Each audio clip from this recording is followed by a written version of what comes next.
will be your host, and this is my co-host, Sajid Mansoor. Let me introduce to you our finalists, Muslim Ladies College, Colombo, and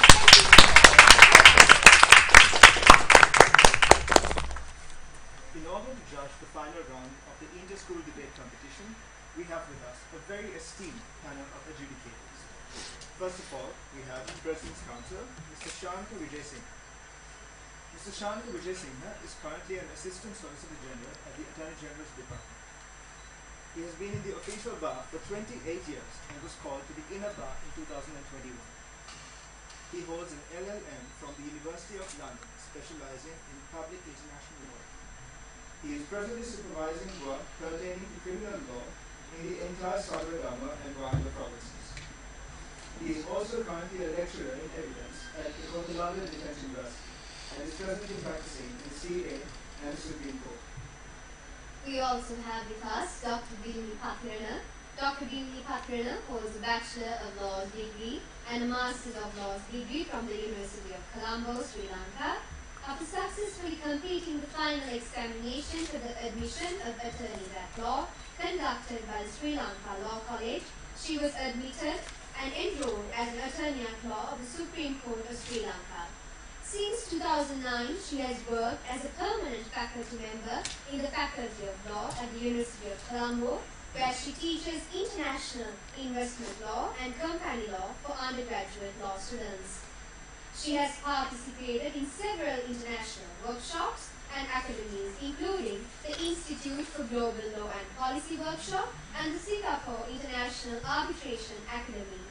In 2015, she secured a Chinese government scholarship to pursue her doctorate at the China University of Political Science and Law, where she obtained a PhD in international law, specializing in international investment law. She has presented papers in a number of national and international conferences and published in referred journals, such as the Asian Journal of International Law, Chinese Journal of Comparative Law, and the Chinese Journal of Global Governance. Mr. Shankar Vijay is an attorney at law with 20 years experience, and he is engaged in legal practice both as a junior to President's Counsel, Mr. Ramesh De Silva, and also as an independent practitioner.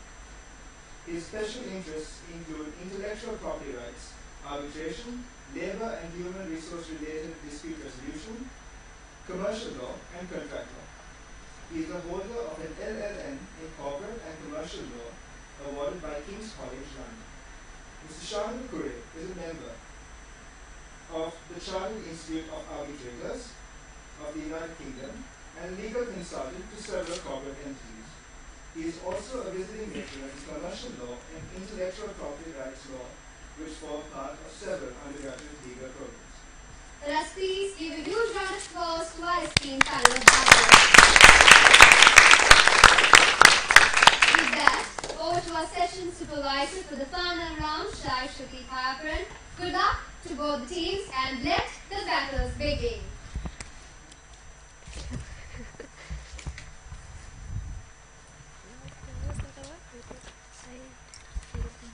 A very good afternoon to all present here today. We warmly welcome you to the most awaited final round of the inter-school debating competition organized by the Apid Law School 2023. My name is Shruti Thayapuran and I will be your session supervisor, and Anutara Disanayaka will be your timekeeper for this round. We would first like to extend our warmest welcomes and cordially invite our distinguished panel of judges who are present here with us to grace this occasion. On that note, we would like to cordially invite President's Counsel, Assistant Solicitor General, Mr. Shankar Vijay Singh, Dr. Dilini Pathirana, and Mr. Shankar Vijay to adjudicate the finale round of the debating competition. Before we proceed, we request you to please pay attention to some housekeeping announcements. Teams are reminded that each speaker will be allocated a total of 5 minutes to make their substantive speeches. The timekeeper will ring the bell once at the 1st and 4th minute, twice at the 5th minute for the speaker to finish the substantive speech. A total of 2 POIs may be raised by the opposing side after the first minute up to the 5th minute. This could be done by knocking on the table provided for each team and by raising the hand.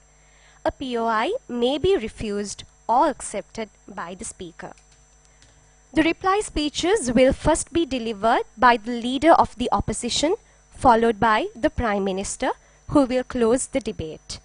Each reply speech will last for 4 minutes. The timekeeper will ring the bell once at the 2nd minute and twice at the 4th minute for the speaker to finish the reply speech. Please note that no POIs shall be raised during the reply speeches. Please note that no person shall give advice or assistance to any of the participants from the competing teams when the competition is in progress. The decision of the esteemed panel of judges will be final and conclusive. Thank you very much.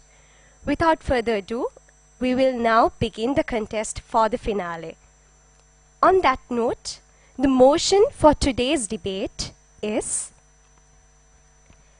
this House supports the widespread use of large language models.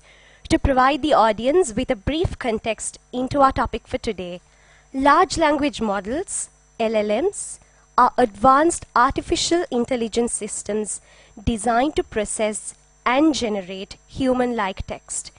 LLMs create coherent and contextually relevant text for various purposes like writing, translation, and content creation. LLMs have rapidly evolved, enabling sophisticated natural language processing tasks. Some examples of LLMs would be ChatGPT, Bard, etc. So today, on this topic, the Muslim Ladies College Colombo will represent the government, while the St. Peter's College Colombo will represent the opposition. We will then start the timing once the Prime Minister begins their speech. We wish both the teams all the very best for their finale round. May I now kindly call upon the Prime Minister to deliver their substantive speech.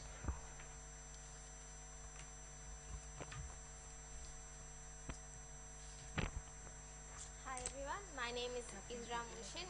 My preferred gender pronouns are she and her, and POIs preferably perhaps on paper. And I'll start my speech in 3.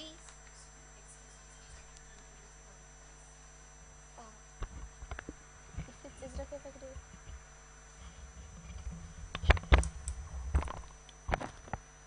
Okay. I'll start my speech in 3, 2, 1. LLMs are going to create a profound impact and a significant revolution in the world, and we are very proud to propose. Before we move on to our case, few clarifications and definitions for the House. What does LLMs mean? Large language models that are groundbreaking innovations and that has the ability to convert human language for the advancement of innovations and along with accuracy and fluency. So, four main points for today's debate. What does widespread in itself look like? We tell you that widespread is going to look like where you are given accessibility and you are not restricted for the use of LLMs based on a specific region, company, monopoly, or a specific economy. We're going to tell you that there is still a clear difference and a line should be drawn between a widespread and going out of control. Where we tell you, even if we allow widespread, it won't go out of control due to the following reasons. Because we are telling you that even if it's been controlled, it will be even if it's widespread, you still have control of it, because you are still going to apply the legal procedures and any procedure with regard to it being released into the market. Because our stance will solely be dependent on the concept that the very minds that created this sparring brilliance in communication is the very minds that can control it, right? We're here to tell you that through this widespread, what our main goal is that the factor of efficiency and effectiveness of these LLMs models is achieved by everyone and anyone who wants to use it. So the use of LLMs is significant for both the paradigms, but what we have to focus upon is the widespread of it, right? Where we tell you that this is not going to replace your native communication, but this is just going to enrich your linguistic skills even more further. So there are two main burdens for today's debate. One is to tell you how LLMs create a possible interconnection and growth in various domains, and how second one, how LLMs widespread is a progress to a modern world and also in order to eradicate possible threats. The first argument for the house. We need to understand that LLMs focus entirely on broadening communication, meaning that there is a clear significant difference between artificial intelligence and LLMs, because LLMs is just a part of AI and it just generates benefit with regard to linguistic skills. So the first argument for the house is how LLMs help progress towards a futuristic world. The thesis of this argument is to understand the use of LLMs is going to exist in this paradigm irrespective of the widespread or not. So there's two ways you can deal with this. One, you can either face this, adapt to it and utilize it and capitalize on it, or you can run from it and tell you that we don't need these LLMs in order to move forward or progress into the world, and that is not the possible solution. On a principal justification, why do we need to have this widespread of LLMs? We tell you that we need to address it since it's necessary to adapt for the usage of LLMs. Why? Because it's utilized in the current status quo and it's very well known. For example, we utilize ChatGPT or Bard in our day-to-day lives. We utilize it in order to get information and whatnot. Therefore, we are here to tell you that in the future status quo, this is going to evolve even more, because evolution of these developments is inevitable. It's going to happen. So we need to learn how to capitalize on it. We need to learn how to utilize those skills in order to generate possible benefits for us to face the current world, right? We tell you that the concerns, that any possible concern that is brought out with regard to the usage of LLMs can be demolished and can be brought down only when we promote LLMs and we allow the widespread of it. The moment you tell me that you don't want the widespread of it, the moment people are going to have this concern for the fact that, okay, they're going to have backlash towards LLMs. Okay. We tell you that through LLMs, there are so-called benefits that can be attained, where you can have the factor of personalization. What do we mean by personalization? Let's say you have a specific ideology. You can make sure that your text, your idea is catered utilizing these forms of LLMs, right? We tell you that this is going to help you with regard to costs, and time can be saved, right? The second layer is to tell you that a metrics cannot be identified in how a widespread cannot be limited. Because we tell you, if side opposition comes out here and tells you that they don't want the widespread, they would put out a certain limitation. If that limitation is to a specific region, monopoly, or specific company, this is just going to give those specific institutes comparative advantage. What happens right now, it makes sure that accessibility is not there for everyone, and nobody can use these technologies effectively if widespread is not promoted. But the very moment you promote widespread is the very moment you make sure that there's a balance, and it contracts the digital divide. Because we need to understand that when you use LLMs, the unskilled people will become more skilled, and the people who are skilled will become even more specialized. Due to that very reason, we are so proud to propose.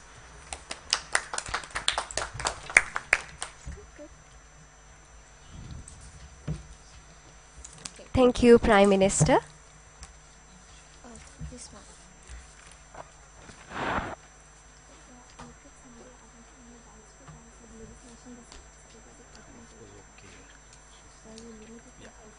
The first speaker, right?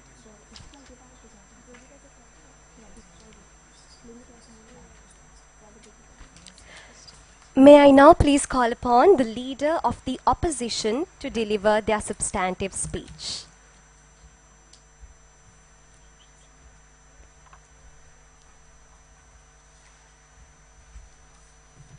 So, hi, my name is Onevi Germany.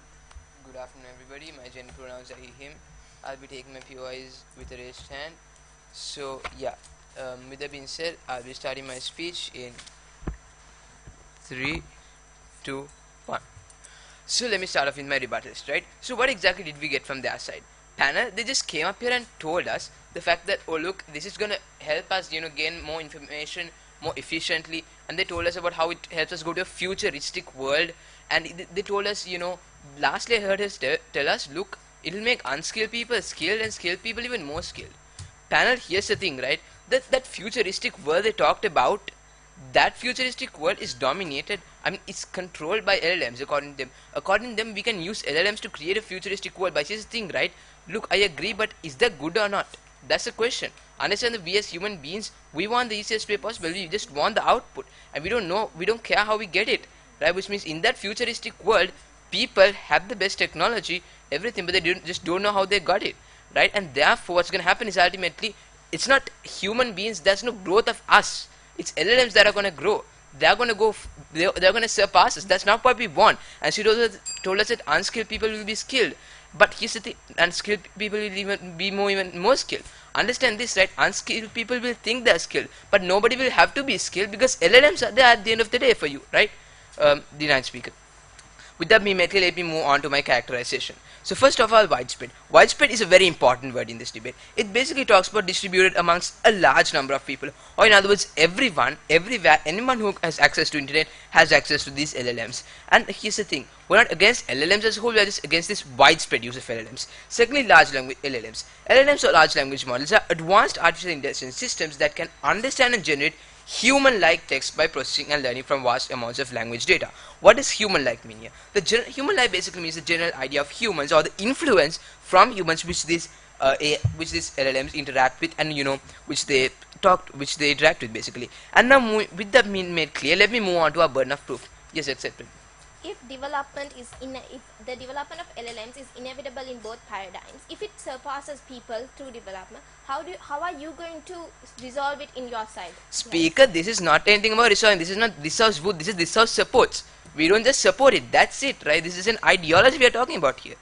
This is not this house would. Okay. So yeah, having made that clear, let me move on to our burden of proof, which is simple to prove to you that the widespread use of large language models must not be supported. With that being made clear, let me move on to our contextualization. Contextualization. Status quo is in a state, this world in a state where no entity can take humans in general to be role models. Because let's face it, right? We just want things the easiest way possible. We don't care about the process. We only care about the output. If we get what we want, we don't care anything beyond. In a world like that, let me move on to my arguments. So we got 4 arguments for the house today. Our first argument will be about the unreliability of LLMs. So first off, let me talk about the bias. Understand that LLMs don't know what is good or what is bad. They just know that humans, us, are what they need to imitate. So whichever ideology they get first from us would be their output to any user that interacts with them. For example, let's take feminism, right? It's a very ambiguous word today.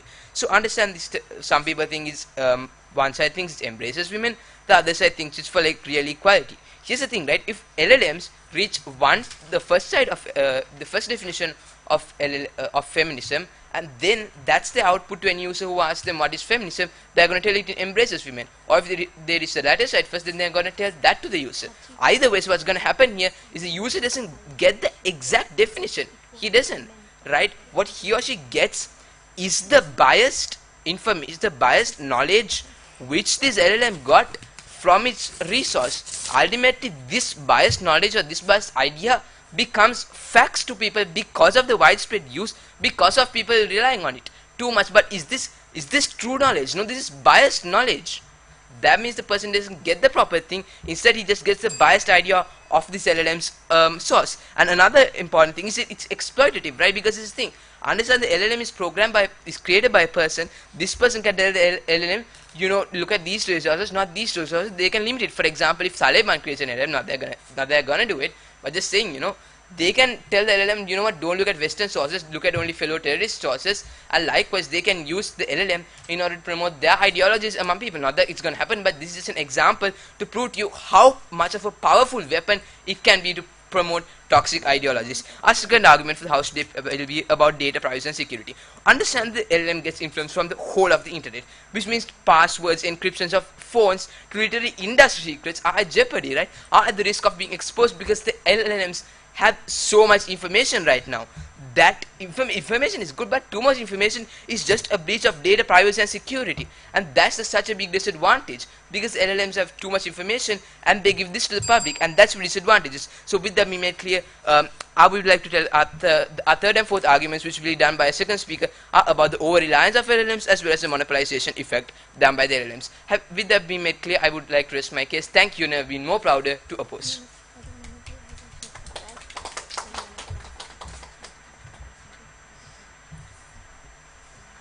Thank you, opposition leader.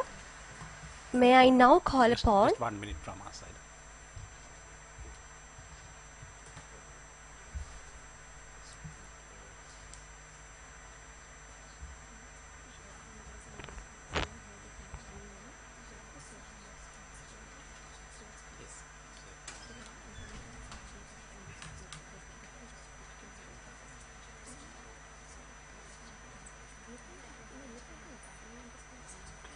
Right, you can proceed.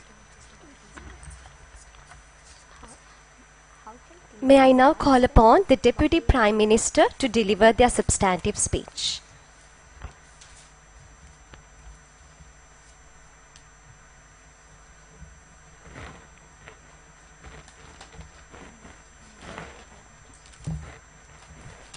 I'll say this one. This one.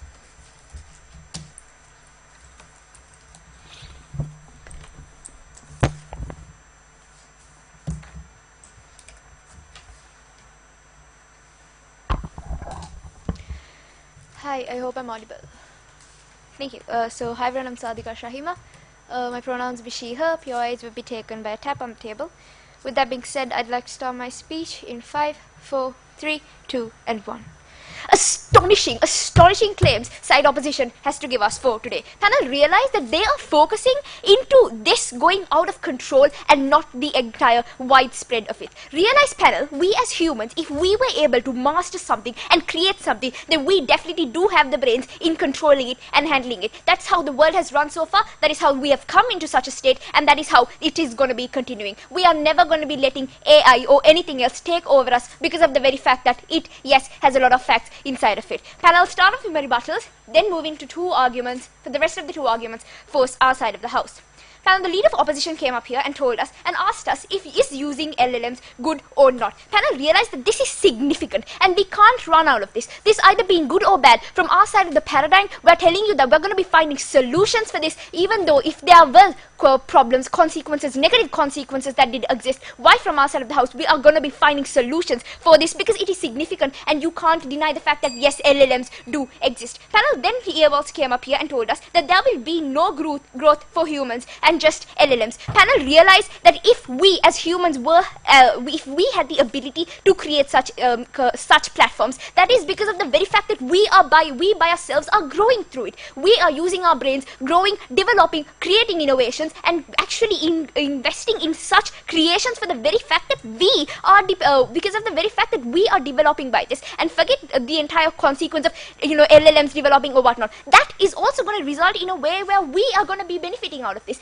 LLMs will not have any benefit by developing itself. Panel, the third point is going to be on how they came up here and told us how biased knowledge is going to be a fact and all of this, right? Now, panel, realize the moment we have a side opposition's leader of opposition, right? Imagine I come and tell him that he's stupid. Will he believe it all of a sudden? Definitely not. Why? Because he knows what facts he has to really get into in order for him to really understand who he is. That is the same thing. Just because you have a website coming and telling you, okay, these are the facts that is going to be considered, realize that humans are not that stupid. I'll take that in a while. Realize that humans are not very stupid in order for them to not understand all of this, and yes, your PI.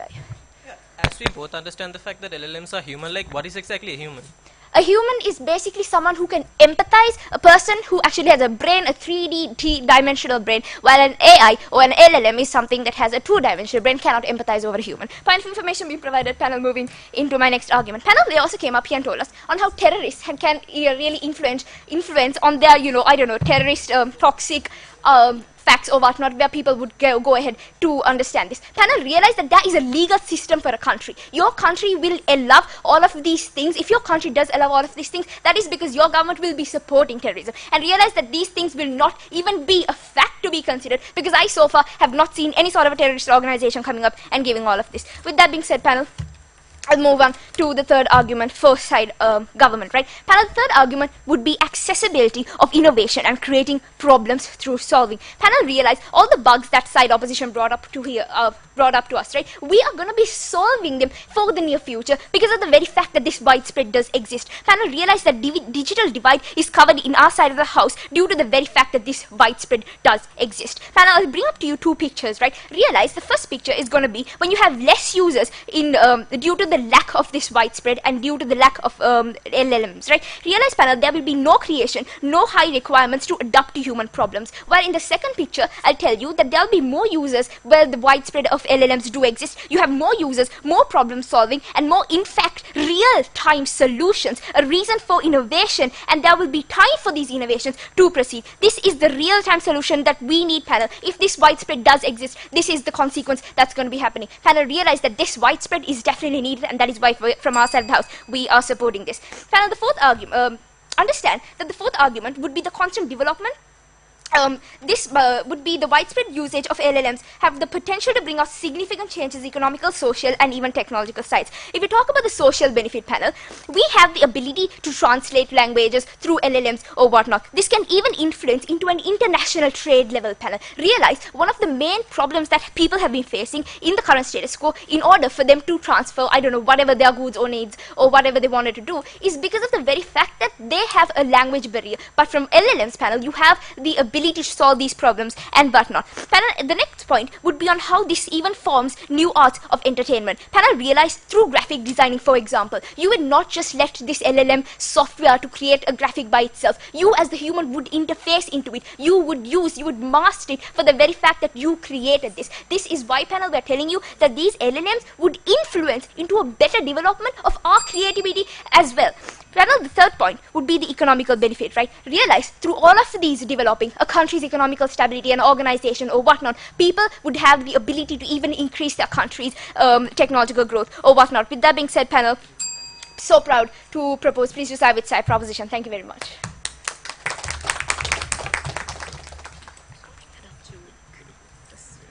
Thank you, Deputy Prime Minister.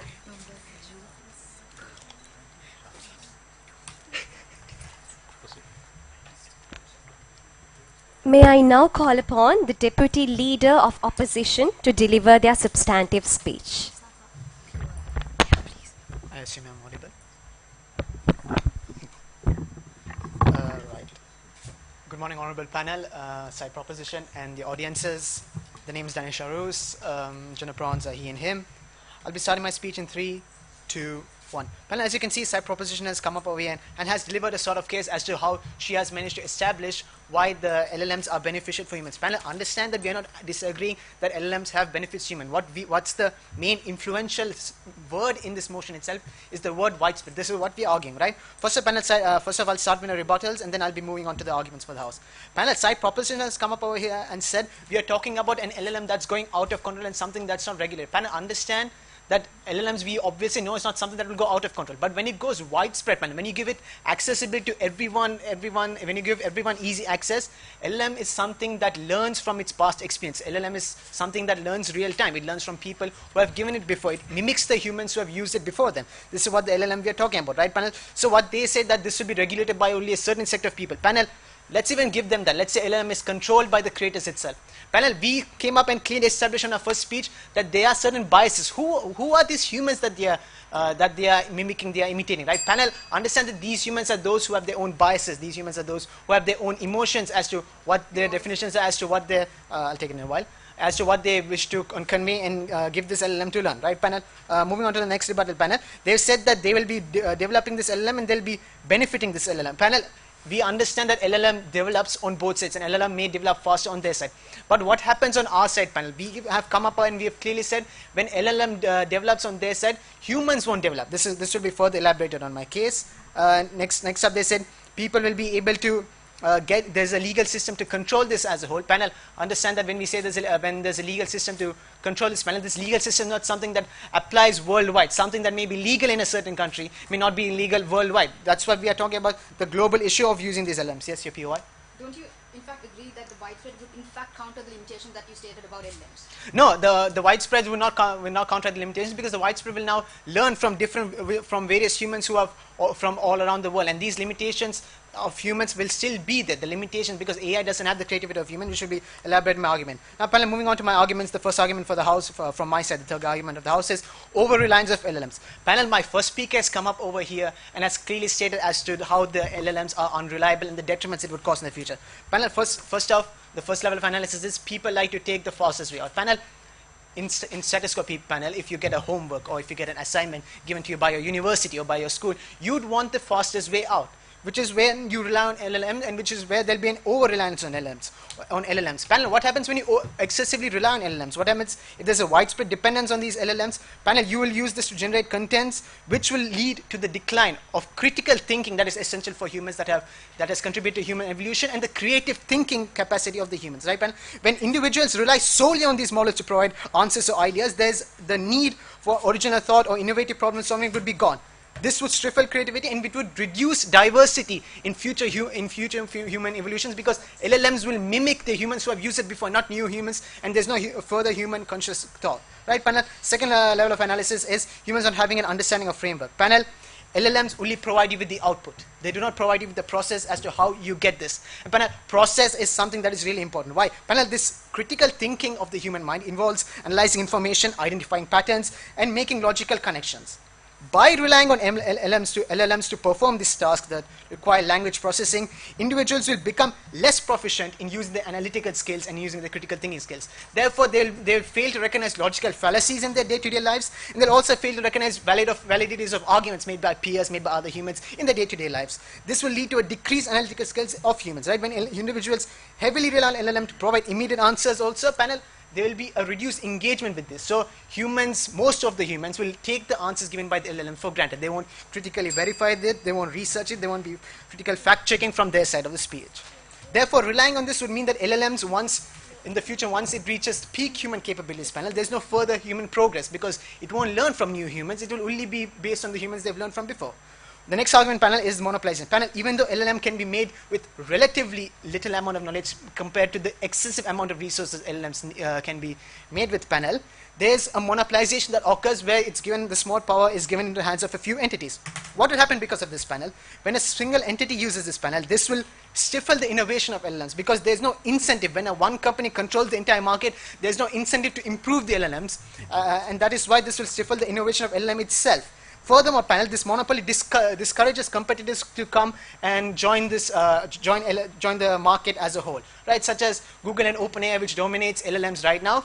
This will stifle and this will demotivate other companies to join the market. Furthermore, panel, if there's a monopolistic control of LLMs in society, panel, it is challenging to change their guidelines and change the ethical guidelines of the LLMs in it of itself. With that being said, panel, I'd like to say that we do not support the widespread of LLMs due to these above-mentioned reasons. With that being said, I'd like you to side with side opposition. Thank you.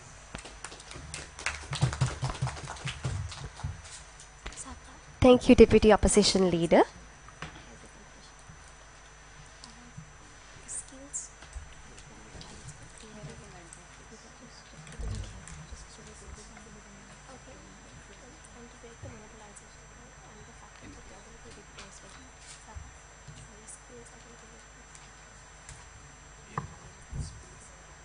You can proceed it.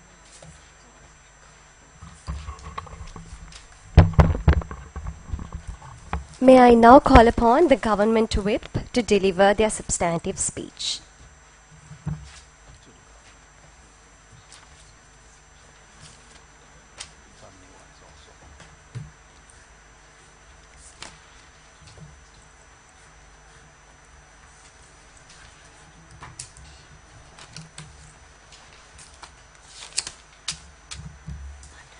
I'll be taking the POIs through the raise hand option. With that being said, I'll begin my speech in 3, 2, 1.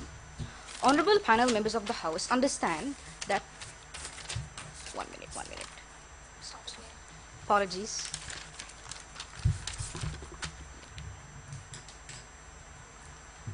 Apologies. With that being said, I'll begin my speech in 3, 2, 1.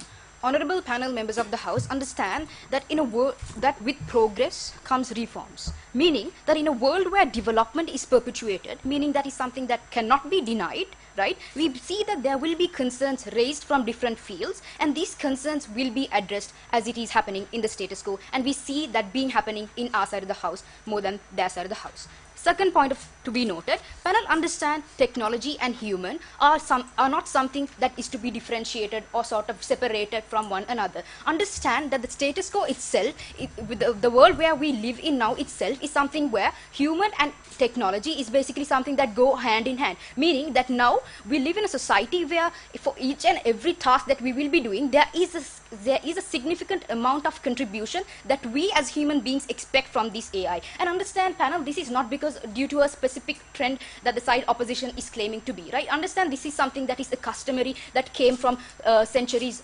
that came from decades ago, meaning like from 2001 onwards when WhatsApp was introduced, that was not exactly a trend. Understand, if it in fact was a trend, people won't be sort of using that trend in, given the negative consequences that they stated. Understand that it sort of became a customary to the human population. Therefore, we see all of those harmful effects that is stated in their side of the House will be neglected in our side of the House, right? Before I move on to the clashes for the House, couple of rebuttals to be noted. Understand the very last argument that came up from the side opposition about monopolization and whatnot. Understand, we do agree, like, okay, there might be a certain amount of monopolization that a particular corporate or particular domain might take over when LLMs are sort of based on only LLM becomes available only in their sector. That is why, panel, we tell you widespread is essential in our side of the House, where we tell you now, okay, because of this accessibility, there won't be monopolization. Why? Now because LLMs will be available across the globe, right? Meaning that even if development was seen in a particular field of, in a particular country, we see that no, that is not going to happen in our side of the House, meaning like development is seen as the entire globe walking towards it, right? Meaning that they will go in hand, meaning like as the necessary facilities and resources that is required for progress is given in our side of the House, not now, sir, our side of the House equal, right? With that being said, moving on to the clashes for the House, right? Before I move on to the clashes, a quick POI. Yeah, just because everyone in the world uses smartphones, does that mean that Apple isn't monopolizing the smartphone market? Panel, understand, just because, like, understand that is in fact how this debate basically falls upon, right? Understand, like, even the concept is basically whether or not to use smartphones, okay? The choice of smartphones might differ, right? For an example, the AI LLMs in fact exist. It doesn't mean that I specifically have to go and use ChatGPT, right? With that being said, moving on to the clashes for the House, I have three main clashes for the House. Number one, about accessibility and limitations. What does SI proposition tells you? Proposition tells you, right, the moment you allow the widespread to occur, we tell you that this particular source where the entire human population is sort of a customary upon, rely upon, will be available in most of the countries across the globe. Meaning, like, even if there were a significant development seen in one country, that doesn't mean that the other country cannot develop. Why? Because resources are given and they will you benefit it from their side of the House. What do we see inside opposition side? Opposition side basically, they basically run away from the problem. Understand, we tell you that this particular growth or progress due to technology and AI will not be constricted. It's not something that you can sort of go and abolish at all, right? Understand, it is something that is going to occur within this paradigm, within this status quo. The question that comes in the end of the debate is whether or not you are going to counter this, whether or not you are going to counter these concerns that will be raised when we capitalize this market, or whether or not you are going to basically deny this entire concept. And we tell you as side proposition that, understand, when we capitalize this particular market, we tell you, like, okay, these concerns shall be addressed in the future, and we tell you we will in fact provide resources, right? With that being said, why does moving on to the second clash for the House, widespread, and I tell you widespread, and with that I'll tell you why proposition takes a debate over the others, right? Understand, a couple of rebuttals to be noted from their side of the House. They tell you basically this widespread is in fact bad because of particular toxic ideologies and whatnot. Understand, they tell you like LLM sort of limits the content that it includes because of certain things, like because only certain people will in fact use it. But understand, the moment it is widespread, multiple people will be using. We will have multiple source of information coming into the particular field, and we tell you like, okay, this information now are going to be addressed, differentiated, and we tell you this information will in fact take into consideration, and we will provide you a much better model next time we introduce something as such, right? With that being said, we tell you, like, even if widespread end of the day is to occur, we tell you that it can be counted from our side of the house, given that we see that even if something essential or something that is a sensation is sort of introduced to the entire world, we see like the human population is in fact who is going to be responsible of countering this thing, and who is in fact going to be raising concerns, right? Understand, when something is bad and human understand that there will be concerns, and when these concerns are made, panel understand it is not something that the government or any other part in the world can deny. With that being said, proposition takes the debate. Thank you very much. Thank you, Government Whip.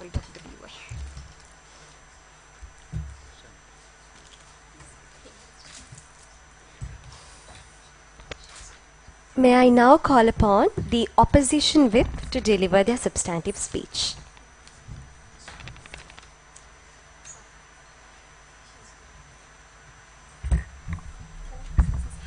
Am I clearly audible? Alright, hello everyone. My name is Sachin Suryarachi and I am from St. Peter's College, speaking here as the whip speaker of side opposition. Right, my gender pronouns are he and him, and I would take my POIs any point between the guarded minutes. Please raise your hand. Yeah. With that being said, I would like to start my speech in 3, 2, 1. Panel, the first thing that the proposition whip came up here and started her speech was with the fact that with progress comes reforms, right? Understand, panel, the fact that the whole of the proposition case runs on the fact that the progress that humans are going to have is going to run on large language models, right? What does this mean? This basically means that you are relying on this on an LLM that is basically imitating humans. You are basically expecting the fact that humans are this high species, and therefore if a technological aspect imitates humans, it's basically going to be amazing progress, right? Understand? What's the reform that you're going to do? What stops humans from reforming using LLMs to do the reform itself, right? Panel, understand, this is the problem, this is the major issue of over-reliance of LLMs, right? You don't know, humans won't be able to understand what to use LLMs for and what not to. That is the major issue that we see today. You cannot distinguish the difference between LLMs aren't able to distinguish the difference between what is good, what is bad. And understand, the whole of the opposition's case ran on the fact that, this is beautiful, fantastical world where LLMs know exactly what is good. Good being, they defined humans to be utterly good, and they're like amazing creatures, right? Understand, in the contextualization itself, when you walk out in the street, you don't see everybody using the good, right? No, you don't see people recycling, you don't see people respecting everybody's rights, you don't see people, I'll think about that this person, so I just walk next to you. No, you bump into that person. That's the kind of society we see in current society. And in such a society, if LLMs are programmed to imitate humans, what do you expect, panel? Right? Do you expect this such amazing mindsets that are going to create, that is going to progress human nature? No, that's not, panel. In a world where biased information exists and LLMs are supposed to express something, who's going to help LLM to choose which of the ideologies is good or bad? Yeah, and one more fact is the fact that you came up and said that one of the rebuttals was the fact that people aren't stupid, they know what to believe and what not. Let's say a 15-year-old, let's say I'm 70, let's say I don't know what feminism is, and I go and ask LLMs, because everybody knows how LLMs is amazing and it's revolutionary, that is basically what I should rely on, and I go try, what is feminism? And LLM is knowing that they learn their facts not from proper resources, they learn from humans, what humans think, what is running on society. And as my first speaker said, it has two sides. And if for some reason LLMs define to me as a fact of what feminism is, of what feminism is as dominating women, I would perfectly believe that it is. So that is what I mean. People aren't stupid, but basically LLMs defining facts to people basically takes away the human's moral compass to choose what is good and bad, your PY.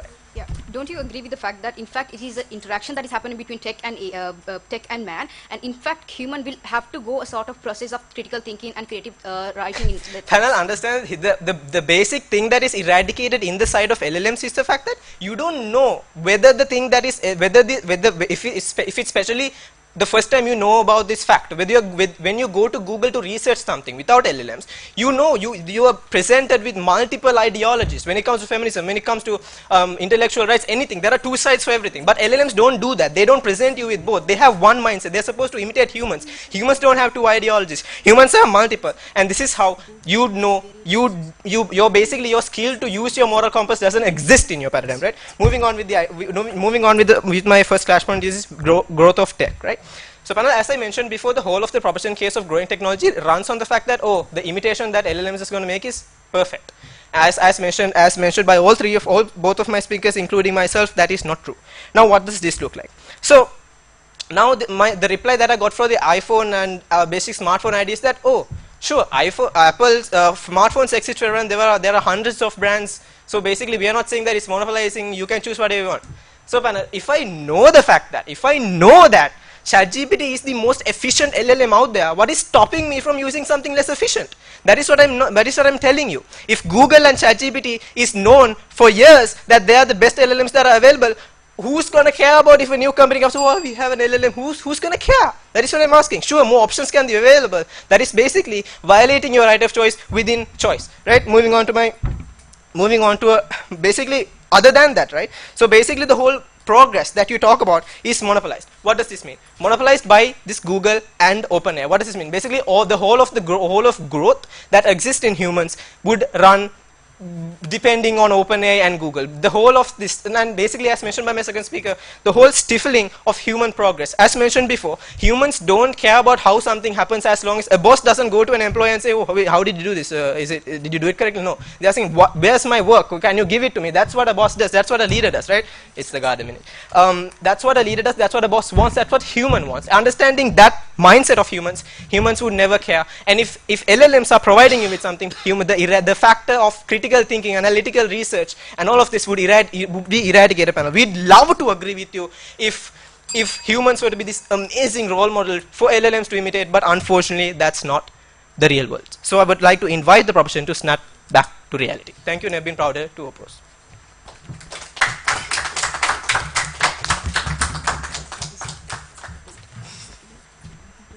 Thank you, Opposition Whip.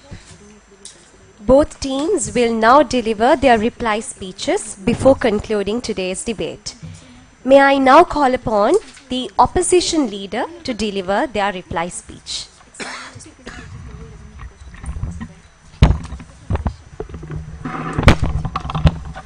So yeah, I'll be starting in 3, 2, 1.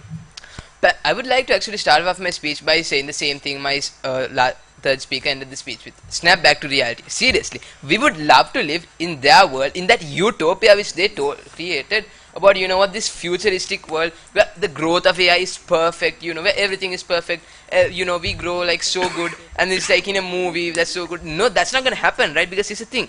At the end of the day, as we explained to you very clearly, humans are not those gods you define them to be. We want things to get done easy. We don't care about the process. We only care about our output. That's our nature. That's what we are. And in a world like that, where we just get everything to ourselves, ultimately we don't even know how that happens. Which means ultimately LLMs now have more knowledge than we do, and thus in their world, and thus they grow better. Yes, they grow more powerful, but we don't. And ultimately this can go very much out of control. And yeah, and also panel, that's what they basically talked about. They also talked about, you know, about this thing about people are relying on LLMs, and that's good, because at the end of the day, you know, people get information very fast, and all accessibility and all those things. But once again, we rebutted that very clearly in that point where we talked to you about how this information as a whole in LLMs cannot be trusted, as they are basically, once again, LLMs also take information from humans, and humans are biased people, as we all are aware of, right? And also, so what exactly did we bring to you from this table, right? Panel, we first off told you about this, we contextualized the scenario, we brought you to reality here, and told you about how human beings really are, about how we want the easiest way possible, and you know, we don't care about the process, we just care about the output. And and in that way, we in our first argument, we talked to you about how, you know, LLMs can't be relied upon, because these LLMs, you know, they also get their information from humans. The definitions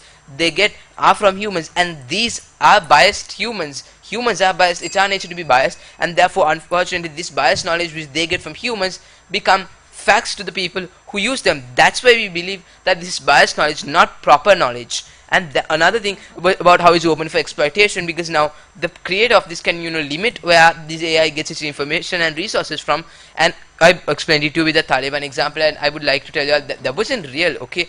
That was just for your reference, and I hope you have the intellect to understand, my dear speakers. And now moving on to in a second argument, we talked about how it, you know, breaches data privacy and security, because LLM has too much unlimited information, and that because on ChatGPT you can literally ask what has been popular passwords, and you can actually get that stuff. And then in a third, I'm going to talk to you about how human beings overly rely on the LLMs, and you know, this is actually very bad, because then soon this will stifle our creativity and reduce our diversity of ideas. And last we talked about the monopolization effect, because here's the thing, right? Certain companies can monopolize on this, because LLMs at the end of the day, to create them it takes a huge amount of money, and to rebut that they agreed with us as well with the ChatGPT example, which our third speaker very clearly explained to you. So at the end of the day, it's very clear that we won this debate, because we are the side that actually talks to you about reality. We are not in a dream world. We would love to live in their world, but unfortunately, as the speaker very clearly said, snap back to reality. Thank you, and I've been proud to oppose.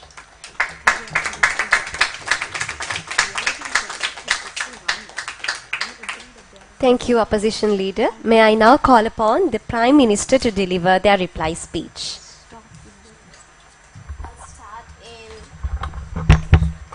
I'll start in 3, 2, 1.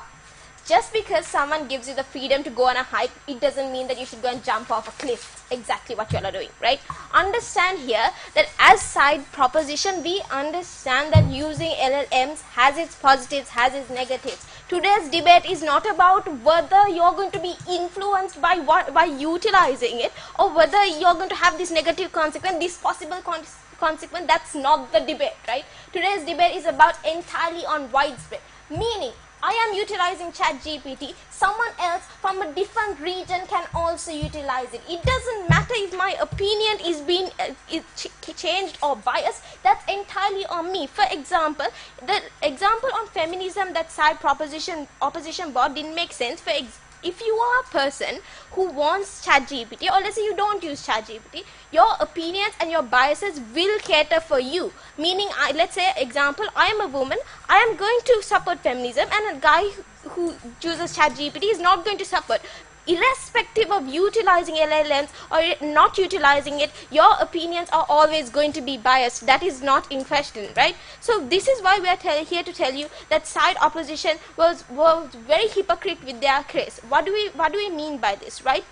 We are here to tell you that what side proposition did is that we acknowledge that there are problems in our paradigm, but these problems need to have solutions, and they need to have various methods of addressing it. And through addressing it, that's why we promote widespread. If you're not promoting widespread in your paradigm, you have to exactly tell me how you're going to control it, or you have to tell me why this widespread in itself is not good for everyone, right? But the only argument I can catch from side proposition is the first thing, which is unreliability of information. What did we say against that? Two things. We tell you that one, that we are not here to tell you that LLMs are going to replace you. It was stated in my first case.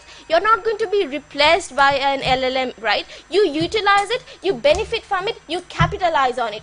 Just because you study something doesn't mean that that's going to consume you, but you're going to gain the benefit out of it. As humans, it's our duty. It's not opposition's duty to come and tell a human whether you should use it or not. That is your choice entirely. But what we're trying to tell you is that by utilizing it, you're going to get these so-called added benefits. You have Google, you're going to get points. You have LLMs, your points are much more constricted. It's going to be given to you in more point forms. It's going to make your linguistic skills much more better.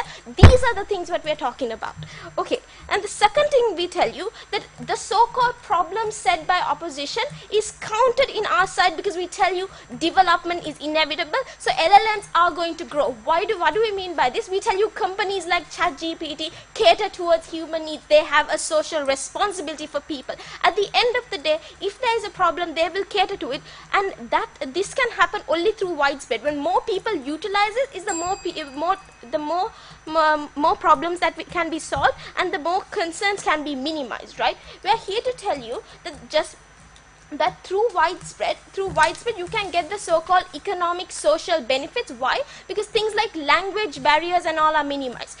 Today's debate is not about whether or not you are influenced by a certain topic, or whether you are not influenced, whether it's a certain information given is biased, but how are you going to utilize that so-called information, let it be biased or not, for your own benefit? For example, if it's for you to communicate in another language, how are you going to use it? How are you going to use it for international trade? How are you going to use it in order to work with society? How are you going to utilize it in order to benefit you? And through this progress and through this development, through promoting it, we tell you that these are access. But the moment you tell me that widespread is denied meaning that you are not allowing it, you're not promoting it. The very moment you don't promote it, the so-called problems that exist will exist, and there is no solution. Due to that reason, side with proposition.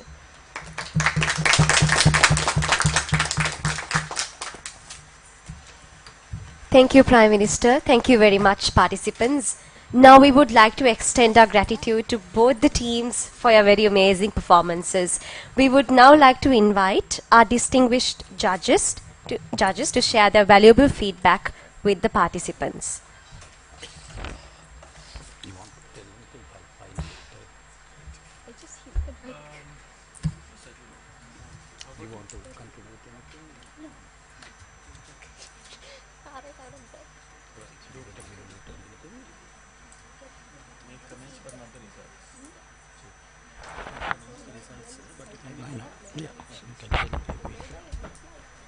You can use the mic.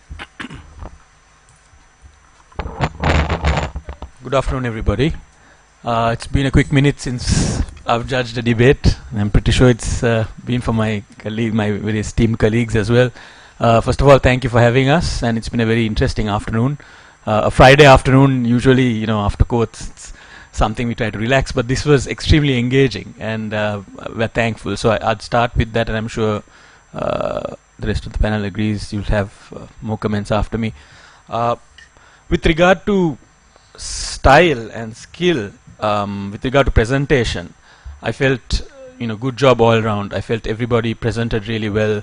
It was interesting to see now the presentation of pronouns at the beginning and so on. Far cry from when we debated in the 90s.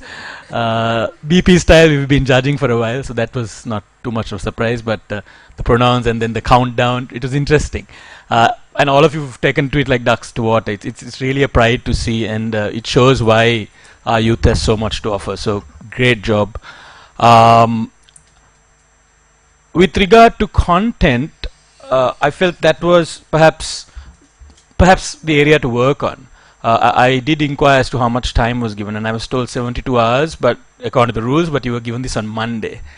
Some of the areas, so I'm not going to go into individual comments. I don't think there's time for that or a requirement really. I mean, you can always speak to us later if you wish anything, but just on general points, with 72 hours, and if you had it on Monday, I would have expected, when we read the topic, I expected a few things to be dealt with which I thought might have enriched it a little bit. Perhaps something to take note of the next time. You need to have a 360. You may be using ChatGPT, or you may have used Google search for your preparation, but either way, you'd have possibly stumbled across some of the burning issues on this area. One of them, of course, is the question of how do you evaluate knowledge, the whole examination system. I was pretty surprised not to hear a single sentence, or if it was articulated, it wasn't made very clear. It might have been thrown in there. I did like side oppositions. Somebody else made the same mistake, I believe. So following suit, the whole concept of the, in a sentence, the impact on critical thinking. That sort of was a point abutting it, but I felt the whole, how are you going to evaluate? How are you going to evaluate at APIT, for example, once this comes in? Is it the person who's more skilled at using LLMs that's going to get the highest mark? I mean, I would have thought that was the elephant in the room to me throughout, particularly having it at APIT. So maybe when you're preparing, just look at the burning issues first, and then work yourself downwards. Another one I thought which was dropped then, which I thought would have really put it on fire, is LLM versus AI. Some of the rebuttals could have been, you're talking about AI now, not LLM. Early on it came up where somebody said, look, I talk about LLM today and not AI. But as the debate progressed, that line started getting blurred. And if somebody was to have got up and pointed that out, I'd have had special points for rebuttal for that person. So the evolution of knowledge. Also, when you're making a certain point, for example, another thing which I've been reading about in the news, and I'm sure some of you have, I believe it was Netherlands, just tell me if I'm wrong, that banned ChatGPT. Was it Netherlands? Anyway, there was a country or two that banned ChatGPT. So I would have thought there would have been some discussion on who's banned it, why have they banned it, because that would have been directly relevant to what you were arguing about today. This was a government banning it, mind you. I'm very sure it was banned. I'm just not sure the country. Thought it was Netherlands or one of the northern European countries, but I'm not sure. Just Google it. I also like the crossover with regard to, there was some crossover with regard to, the web search reasons being given. And I mean, to me, one of the most attractive crossover debates was, you Google it, you get searches, human creativity will then, be able to choose from it. I thought that was a really good argument as opposed to the LLM. LLM also, you have to be careful. You all did narrow the scope down to saying, okay, guys, we're only talking about whether it should be widespread or not. But I felt you should have been, both sides should have been a little bit more careful on what is an LLM. Because you had one side saying, okay, LLM is just, it's just going to be mirroring what humans are saying, and there'll be then a critical mass, it'll stop. But if you read up about LLMs, there is also this thing, I believe they start off by being fed with the entire internet. Right? So that didn't come across. So that could have been useful for either team. I'm here again, I'm not going to say who said who should have. Just telling you to just open up a little bit more on the content side. Your presentations are spot on. I mean, trust me, you each of the 6 of you will present, much as well as most of the lawyers we see daily in court. Honestly, I mean, if you've just been in court, honestly, better than a lot of many experienced lawyers. So don't worry about that much more. Just worry about when there's a topic, what do I need to deal with? That's your prep. And when you're opposed to somebody, whether it's in a courtroom, classroom, or wherever, how do I cross over? That's really, I think I've taken a lot of time, so I'm just going to stop there. But thank you very much. It's very entertaining, and I'm sure my more experienced and esteemed colleagues will have a lot more to add. Thank you very much.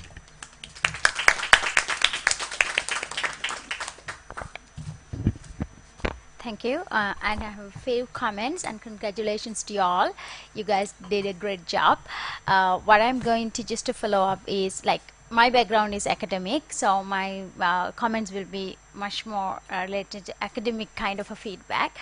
But it's again follow up with what the sir said earlier. I totally agree with your demarcating your definitions and terms is very important, because you very firstly mentioned, I have also taken note that, like, you're going to focus on these LLMs, not AI.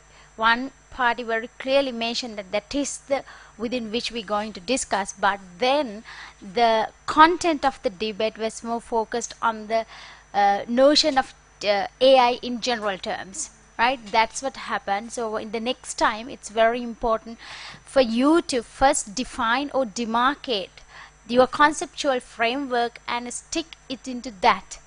Otherwise, it will be confusing, because so if you're going to blur this, if you're going to out of these like demarcated territories, then it's very important for you to get the holistic perspective. For example, how AI going to impact of the human job market. And these kind of things have to be specialized if you're going to take it as a broader concepts. Then the content might be not matching to what the exact topic you were given. So that's one thing that you wanted, that I want to highlight from an academic perspective. Definitions matters, and demarcating your ideology is very important, and to stick to that, definitions and demarcations are matters, and you have to stick throughout the debate, right? That's all, sir. Yeah, just a few words from me, because both my brother and sister have spoken a lot. Congratulations, both the sides. Only thing, I see a huge generation gap between me and you people, so I'm in a bit of a difficulty. I'm looking at, I look at things in the practical aspect. My friend, she was looking at it in a academical aspect. So I'm just looking at in a practical aspect. I must say, both the sides did very well. The government side set up a good frame. I think that was a wonderful start, right? And my markings depends on the restrictions, the convincing aspect of it, the context, how you all sort of focused on the matters, things like that, and your own agreement. I must say the opposition was not, I mean, as a practitioner, the opposition was very rigid. You all were not that sort of flexible, because when you get into these things, when you start a new scheme, you have to be flexible. You have to think of the original aspect and the new starting of a new point. So on that context, I don't think I have to say much. I would say both you people, the opposition as well as the government, did a good job, and as my learned friend said, you all are far better than all of us, because you all have an amazing amount of knowledge. I was told that you all were given only 72 hours. So I came here without reading anything, to be very frank. I think I learnt a lot, but I will give the marks on a practical aspect of it. That is my thanks.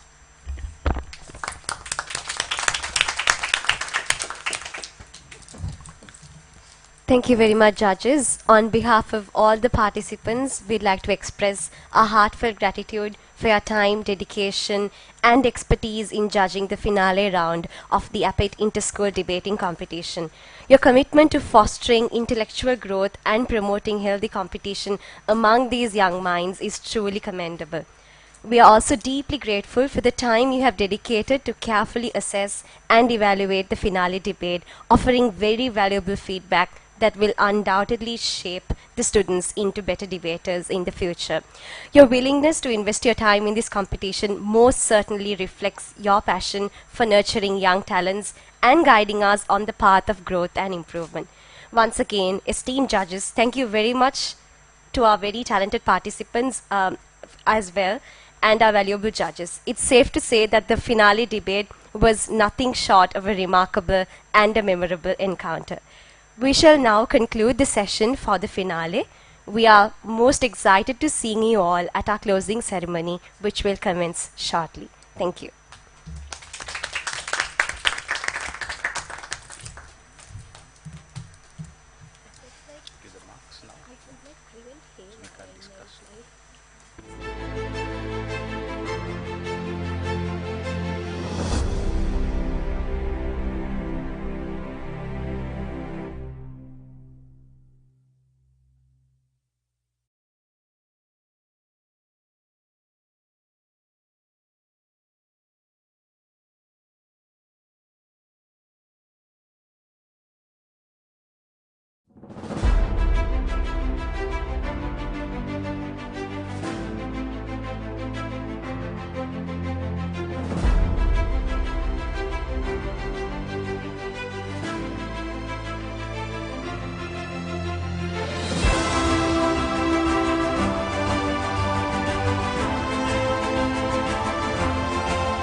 Chief Guest, President's Council, Mr. Partha Fernando, Mr. Bandule Godage, Chairman, APIT Sri Lanka, Dr. Chatara Varnasurya, Head, APIT Law School, our judges for the final round, Additional Solicitor General, President's Council, Mr. Shanaka Vijay Singha, Mr. Shanaka Kure, Mr. Gamidu Hemachandran, Chief Academic Officer of APIT Sri Lanka, lecturers, and most importantly, all prestigious schools, including their principals, coaches, and team members, distinguished guests.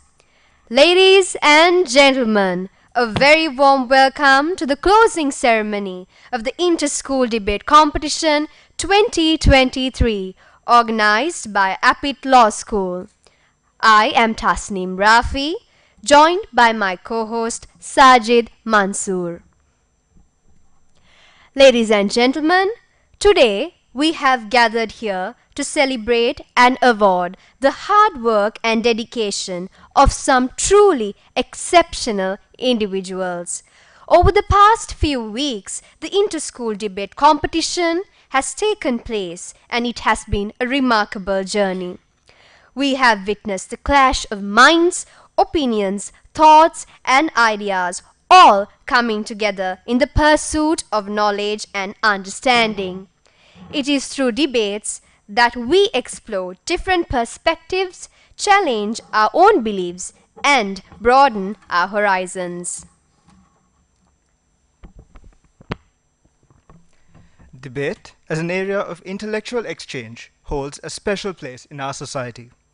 It provides a platform where individuals can articulate their thoughts, express their views, and engage in meaningful dialogue. It is in the crucible of debate that ideas are forged, arguments are tested, and minds are sharpened. The very essence of a debate lies in the diversity of opinions and the ability to respectfully disagree. Throughout this competition, these talented individuals have demonstrated not only their rhetorical prowess, but also their ability to listen, analyze, and respond thoughtfully.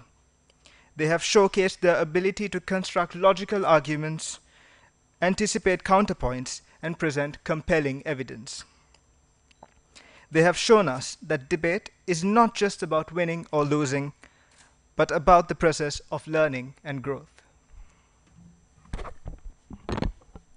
Today, as we stand here, let us give a huge round of applause to everyone who has made it this far.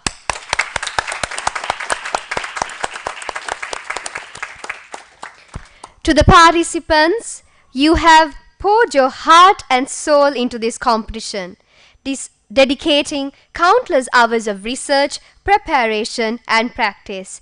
Your commitment to excellence is truly commendable. Finally, let us remember that the true essence of debate lies not in the pursuit of victory, but in the pursuit of knowledge and understanding. It is through the clash of ideas that we can challenge our assumptions, broaden our perspectives, and grow as individuals and as a society.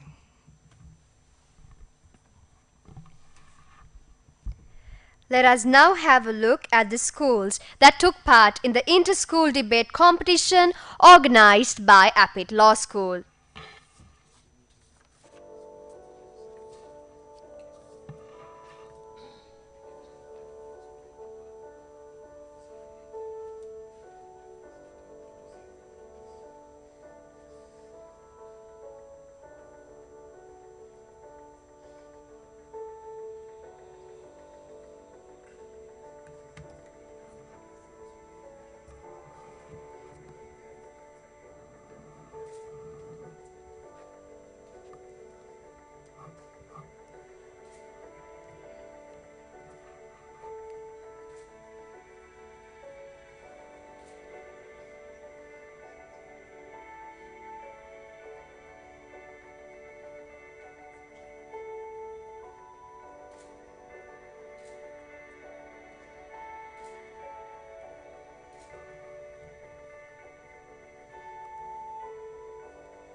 In order to light the oil lamp, we cordially invite the chief guest, President's Counsel, Mr. Palita Fernando, Additional Solicitor General, President's Counsel, Mr. Shanaka Vijay Singha, Mr. Shanaka Kure, Mr. Bandala Egodege, Chairman, APIT Sri Lanka, Dr. Chaturvana Surya, Head, APIT Law School, Ms. Natasha Vijay Sekara, Patron of the APIT Moot Debate and Mock Mediation Society, Ms. Kezia Logaraj, Head of the Working Committee, and one representative each from our finalists, Muslim Ladies College and St. Peter's College.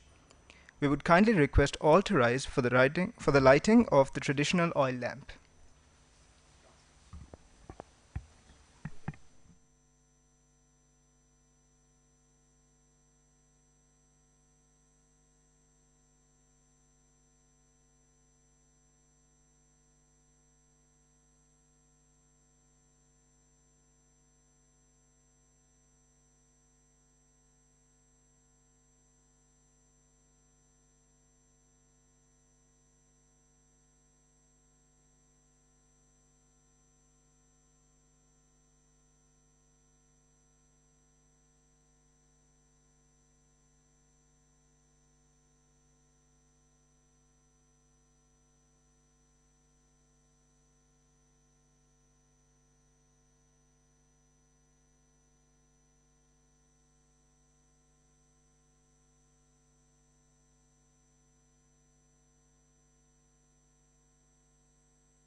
We kindly request all to remain standing to pay due respect to the APIT anthem.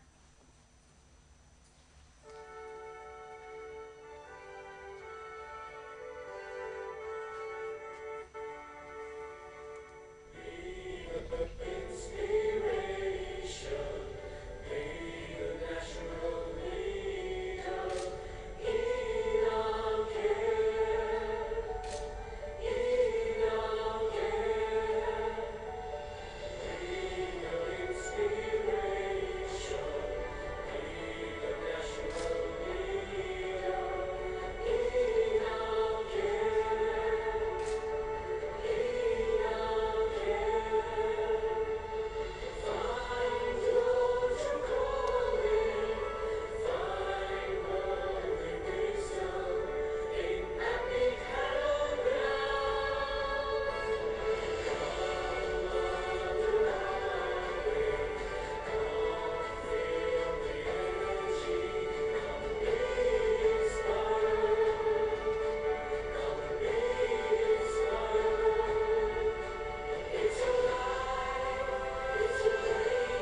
Thank you.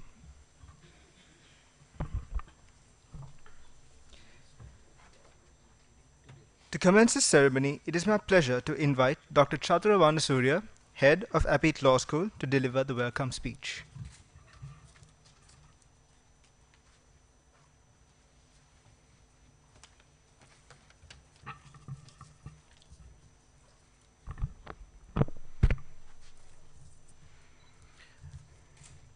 Good afternoon, everybody.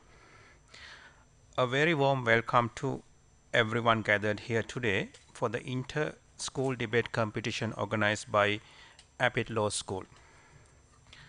First and foremost, I would like to extend a special welcome to our chief guest, President Council, Mr. Faditha Fernando, former Attorney General of the Socialist Republic of Sri Lanka. Sir, it's an honor to have you with us here today. On a personal note, you were my criminal law lecturer when I was at law college, and also when I wanted to go to UK and I was looking for someone to give academic reference, and you were very gracious enough to give me the reference, and here I am here with a PhD, and so I'm so thankful to you. And also normally I don't comment on social media apart from Facebook, of course, but only occasion I commented on an online platform was when I heard the news that you became the AG of our country. And I was very happy to see that, and I commented. After that, I have never commented on any social media. Also, I would like to welcome President Council, Mr. Shanaka Vijayasinghe, Additional Solicitor General, and also Senior Attorney at Law, Mr. Shanaka Kure, and also all the distinguished representatives from various schools. Gratitude also due to Chairman, due to the Chairman, Mr. Bandule Godage, and also Director of APIT, Mr. Roshane Godage, Chief Academic Officer, Mr. Gamithu Hemachandra, and our colleagues from APIT for gracing us with our presence, gracing us with your presence today. I would also like to welcome Mr. Gimhan Surya Bandara, Attorney at Law, who helped us immensely to organize this event. I would also like to express my appreciations to everyone involved in organizing this event. It is truly heartening to see so many talented young individuals gathered here, representing a number of prestigious schools in Sri Lanka. As a pioneering institution of higher education, Apit Law School has always aimed to create opportunities for students to excel not only in academics but also in extracurricular activities such as mooting, debating, and mediation. By doing so, we ensure that graduates of APIT are well-rounded and better equipped to face the demand of the country. As the head of APIT Law School, I feel privileged that APIT has provided this platform for students to enhance their experience, the Asian Parliament style of debating. Asian Parliament style debating has long been a predominant form of competitive academic debating. It is now one of the most widely practiced types of debates, loosely based on the discussion of the Parliament. It is also a type of debate that is more lively and audience oriented. A debating competition allows students of all capabilities to develop their oratory skills, critical thinking, teamwork, and self-confidence in a fun and engaging manner. The topics for discussions will be centered around various prevailing issues related to our country, covering sectors such as education, economy, finance, health, and the environment. I take this opportunity to wish all the participating teams the very best. Remember, whether you win or lose, your courage to take part, the effort you put in, and the most importantly, the experience you gain through this competition will be invaluable. I hope you all have a wonderful and enriching experience throughout this event. Thank you.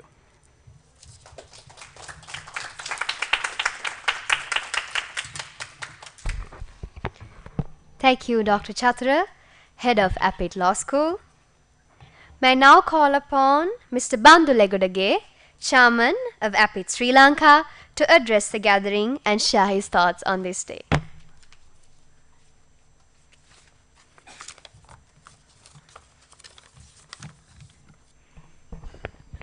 Thank you, kids. Good afternoon, ladies and gentlemen. I'm privileged to address this occasion. This is the third time or the fourth time that I'm talking about the same event, because I'm fortunate to be a partner of the first function that we had the last year. That was the starting point. We are having the consecutive, I'm in the second year right now, sir. And I recall all my wishes on the beginning, so it's the same message. And also for today, my task is much easier because all my loving kids, they express all the important factors, including Dr. Chatura, all about this competition. I'm supposed to deliver my address within 3 minutes as per instruction by kids, so I hope I will stick to that timing as much as possible.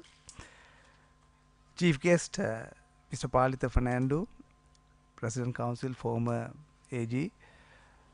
So you are the chief guest today. Yes, it's functional, you are the chief guest, but you are giving a very aspirational hope for these youngsters by personally participating, giving that contribution to the betterment of these youngsters. It's an honor to have you here, and it's a privilege to have you here. So it's a corporate note, very warmly welcome you, sir. Today we have two panel of judges, the other lady already gone. So the panel of judges, senior lecturer at the university, Dr. Dilini, already left, right? And President Council, Additional Solicitor General, Mr. Shanaka Vijay Singh, and also Mr. Shanaka Kure, Attorney at Law. We just had a discussion with these two gentlemen in the boardroom. The way they express about yourself, I'm talking to my loving kids, they themselves say, you guys are much better than themselves. Imagine the respect that those gentlemen have. So this is the future. Really heartening to know that you guys are so talented. What is our role, Lapid's role? Taking you to the right platform. Experts are saying you are the best, not us. We make sure that the platform is set for you to perform your performances, not to get the glory for yourself. It's just to add value for the more and more to society. What you learn, or you learn more, you can give something back to the society more. So, thank you for your contribution, sir, both of you, and really appreciate and welcome from the corporate side, and great compliments for all you guys. Thank you for your presence as well. I am sorry I don't have your name, but still, thank you and welcome. I'm moving to the teachers, the parents. Happy day. But my speech was little different at the beginning. I asked all our teams, even though the winning team's parents are here, I said, do your best, beat all the teams, everybody. So more importantly, what I feel is, you are today, you are happy. But what I'm trying to say, winning is not the ultimatum. I said to do your best to win that. In the same time, those who are losing or lost, I'm sure I wish them to have all the courage and all the resistance to have those bumpy roads and all these things to, and have that courage to resist all these things. That is more important in life, more than the winning. So, parents, very warmly welcome. You are happy parents today. You are seeing your own sons, daughters' talents. Dr. Chatura Varnasurya, always he is the backbone of the APIT Law School. All the participating school teams, parents, the teachers, principals, APIT directors with us, staff and APIT kids. warmly welcome on the corporate level. Natasha, always you are putting your effort. Natasha Vijayasekara. So, welcome you, even though I am not supposed to make any thanking note, but thank you for all your effort for the betterment of our kids. Member of media, all the time with us, and ladies and gentlemen. I think I have done my part. I welcome all of you, but from my side, am I right? So I did my job, but allow me 1 second, right? 1 minute extra. I have to get permission from these young kids because he say, Chairman, you messed up. So, again, I'm talking about the winning. Winning is not that easy thing. If you can recall, correct me if I'm wrong, Hussein Bolt said, I practiced 9 years to run 9 seconds. You know how much of hard work you put in. Not the others are bad, others are good. So therefore you put the extra effort to win. So congratulations all the winning teams, putting your hard effort and coming into that place. This is the beginning, it's not the end. So make sure that you are on journey for the right purpose. Personally for me, debating is how I define is a fact-based, science-based arguments based on critical thinking along with effective communication. Spontaneous reaction. Nowadays we need, they will give you only 30 seconds, 20 seconds, 5 seconds for you to take a call. Or the decision making. Not taking decision and taking decision are two different ways.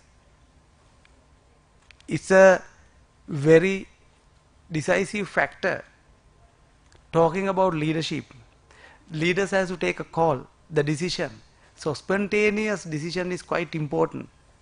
So debate is that. I asked one of the gentlemen, he said they are giving only 72 hours, for me it's little longer. But you guys are practicing that to make come out with the right decision on the right time. All the decision may be not right, but you have to take a call. So I'm sure you are doing that. This is one of the best practices that you are doing. That is lifelong learning and life lessons that you are getting. Finally, our happiness is the whole exercise will help us to serve our epic purpose. Thank you very much for patience hearing.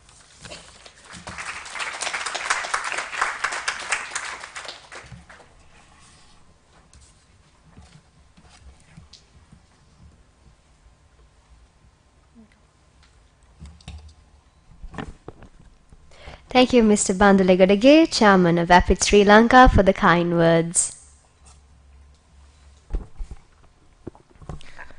Let us now have a look at the recap of all the rounds of the Inter-School Debate Competition 2023 organized by APIT Law School.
But do we see them making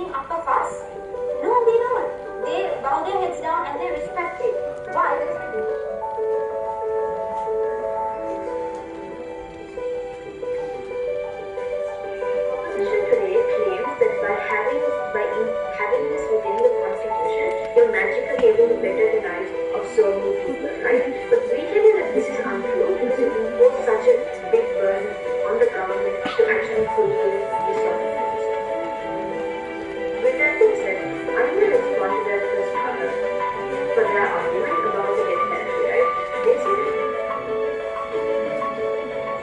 measures to how to establish legal frameworks and effective law enforcement and take justice that's law, which could, actually develop the right life laws and not provide any other circumstances or failure to apply this kind of rights in the future. So these were discussed by our government basically, part of the fact they are about how to propose actual practical measures like the visionary he said that we will share an action but in fact we as held by our government.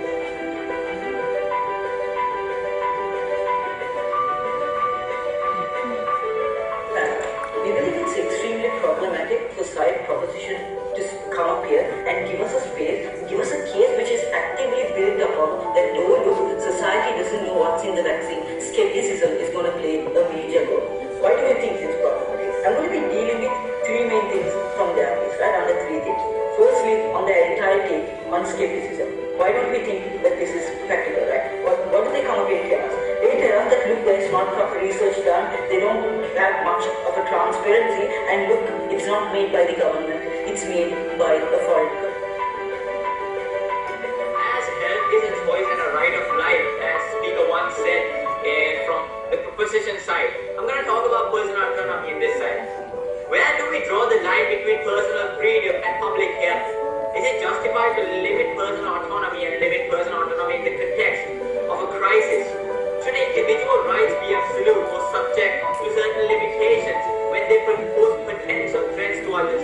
How do we reconcile unvaccinated individuals with the interest, the borders, societal interest in preventing diseases transmission?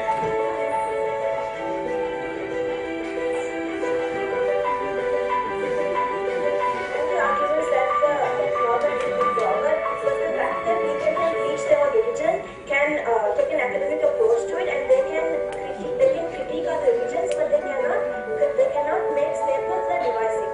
What we would like to clarify here is preaching your own religion would mean you are thinking of a religion more superior.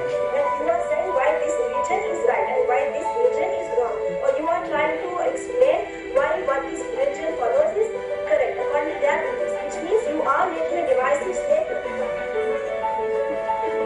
The arguments brought out by the proposition, the simple form.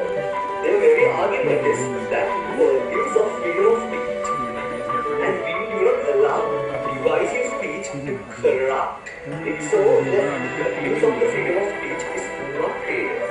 So, here the proposition as a solution from the opposition, here's my answer.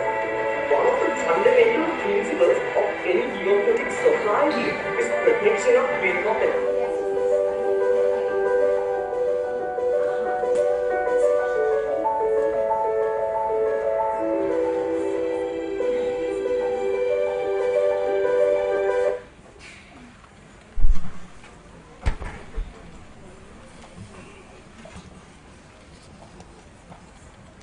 Our chief guest for this evening, President's Counsel Mr. Palta Fernando, is a former Attorney General of Sri Lanka, an alumni of Royal College, and led both the college English and Sinhala debating teams, served as student chairman of the College English Literary Association and the General Secretary of the Sinhala Literary Association.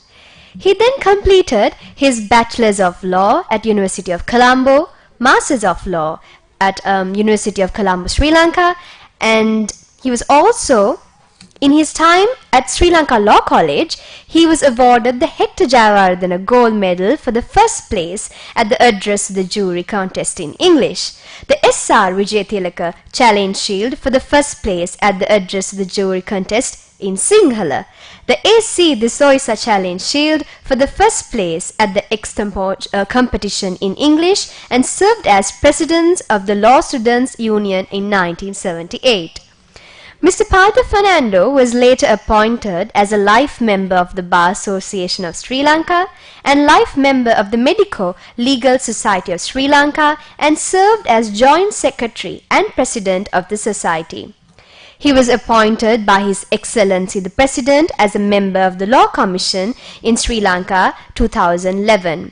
He also officiated as a judge at the Henry Dunnington Memorial International Moot Competition organized by the International Committee of the Red Cross held in Kathmandu, Nepal in 2011. He has also published several publications. Mr. Palitha Fernando joined the Attorney General's Department of Sri Lanka in 1980 as an acting state counsel and was promoted to the post of Senior State Counsel in 1989, Deputy Solicitor General in 1997, and Additional Solicitor General in 2007.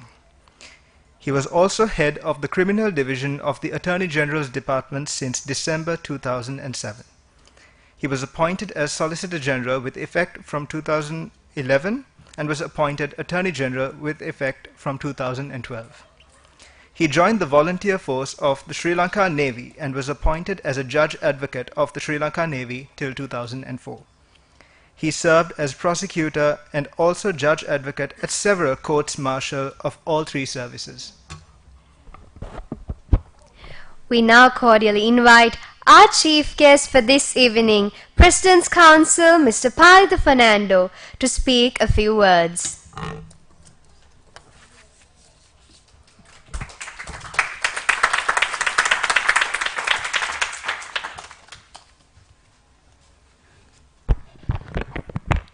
Mr. Bandulegudage, Chairman EPIT, Dr. Chathru Vimal Surya, Head EPIT Law School, and all other ladies and gentlemen. When my good friend Natasha wanted me to come, I was wondering whether I'm fit to address an audience like this after so many years. But after coming here, I felt very happy because I saw Shanaka. Both Shanakas are my very good friends. So they have been with me. So Chatura, when I came here, I must tell you that I went several years backwards, the days that I did debating. But when I was a debater for Royal College Colombo, I must tell you that we did not have this parliamentary style of debating. Ours was a less complicated thing where we spoke and then the other sides came out with their proposition and then that was the end of it. But let me tell you that if not for my debating and the skills that I acquired at Royal College Colombo, I would never have become the Attorney General of this country.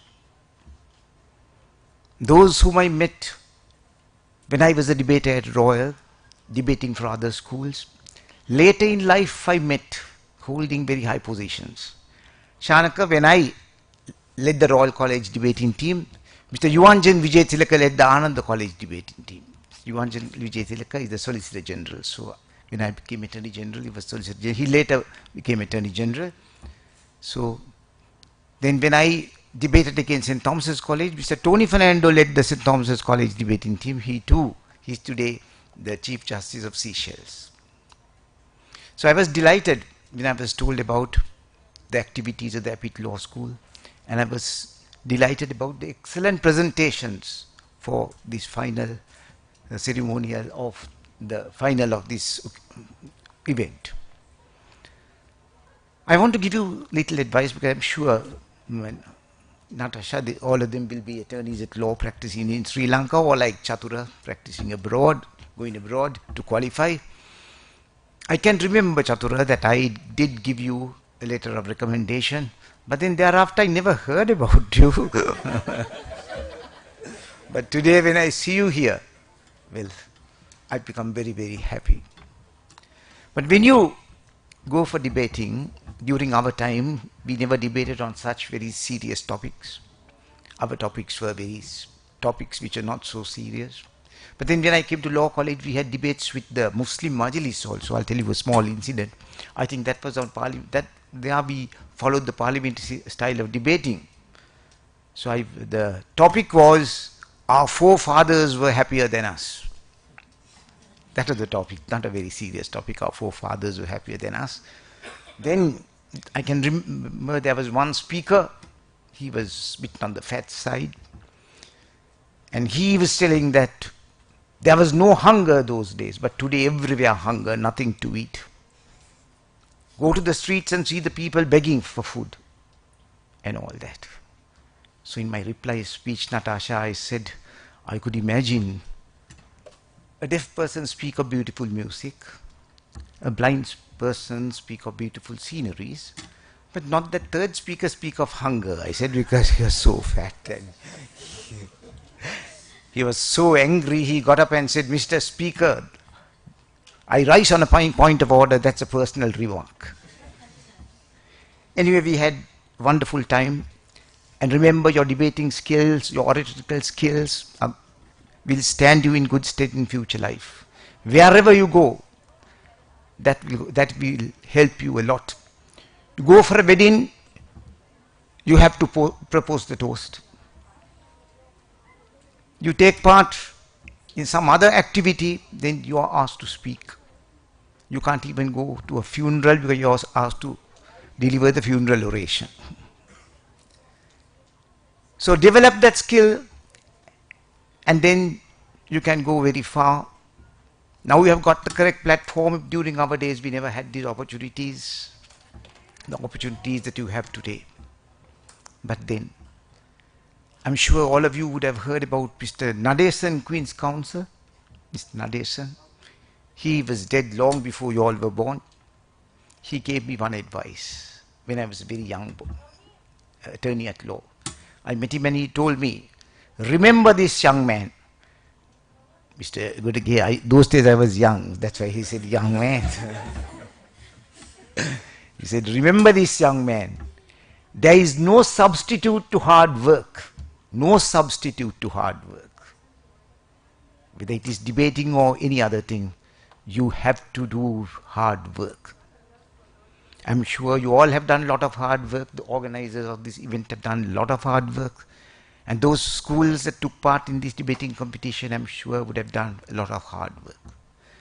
So before concluding and wishing you all the very best and hoping to see you doing very well in life, Mr. Godege, I hope I'll live that much to see them do. I wish and hope. I'll remind you the words of Longfellow. He was a poet. He said, heights great people reached and kept were not attained in a sudden flight, but they, while their companions slept, were toiling upwards in the night. Good luck, all the very best.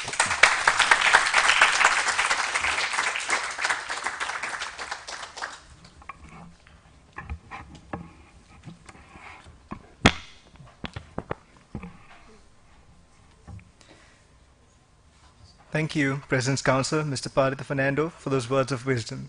It is an honor to have you with us today. It is now time to celebrate and award the top 10 speakers of the preliminary rounds of the inter-school debate competition organized by Apit Law School. And for this purpose, we cordially invite Dr. Chaturvana Surya, head of Apit Law School, to join us on stage.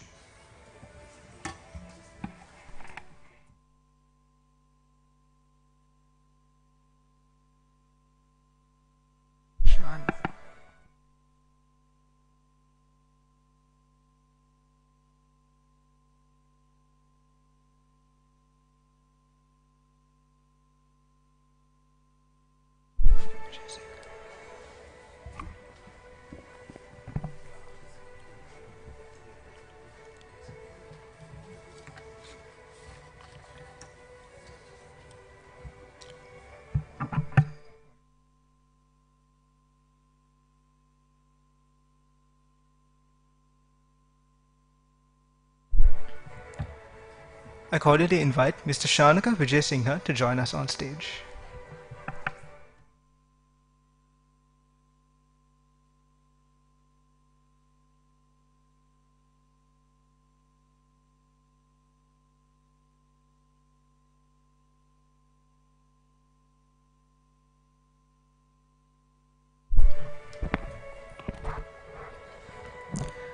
The top 10 speakers of the preliminary round are as follows.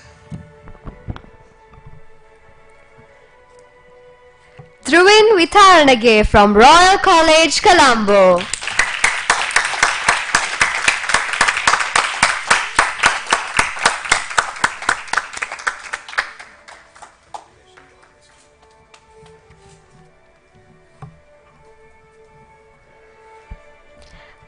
Anilka Nalatambi from Hillwood College, Kandy.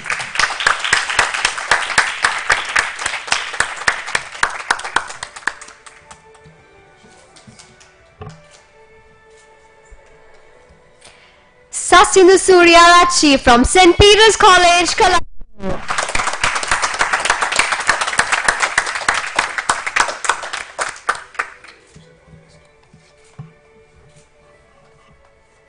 Devin Tissera from St. Joseph's College, Colombo.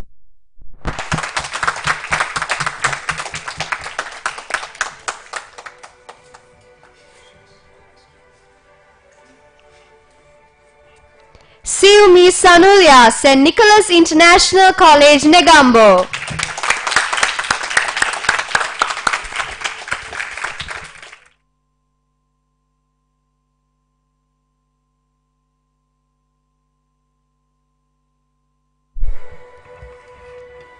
Chamat Ipalavattage from Vidura College, Colombo.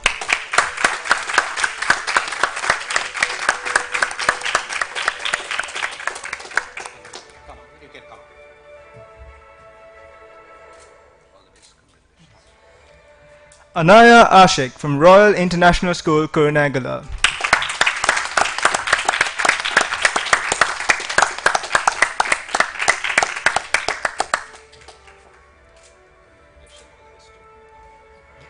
Senia Raju Gamua from Dharmaraja College, Kandy.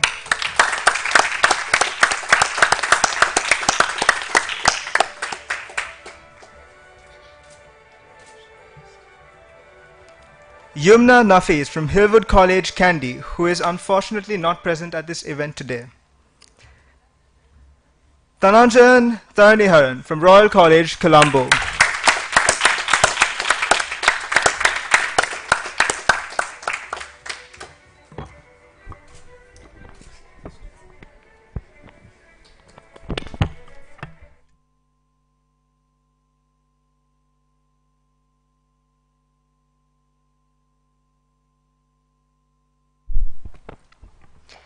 Ladies and gentlemen, let's give them a big round of applause.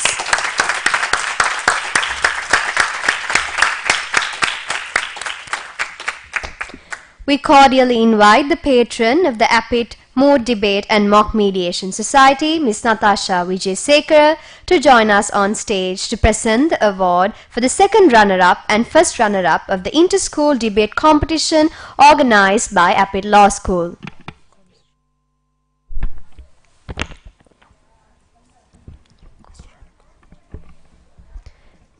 We cordially invite Mrs. Shanil Kure to please join us on stage.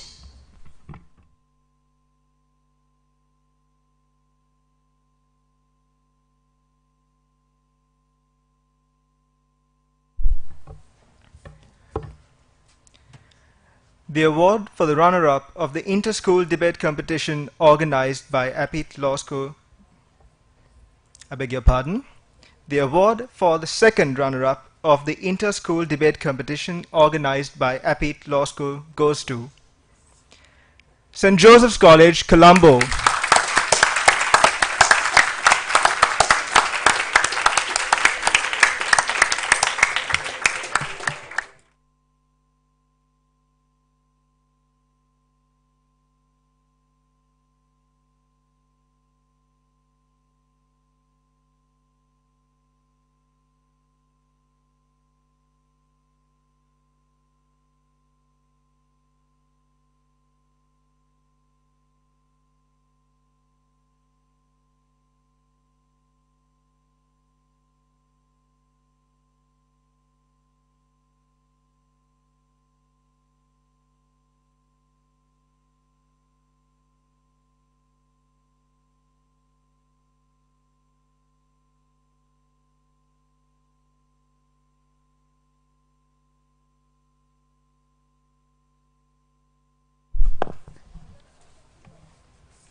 The award for the best speaker of the final round of the inter-school debate competition organized by APIT Law School goes to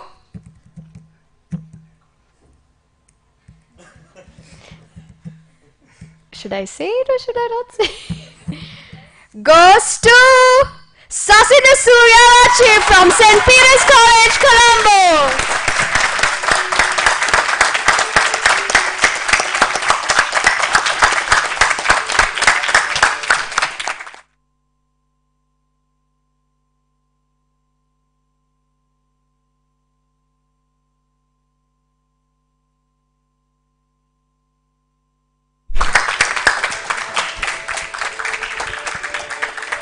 We now cordially invite Sasima Suryarachi from St. Peter's College to address the gathering.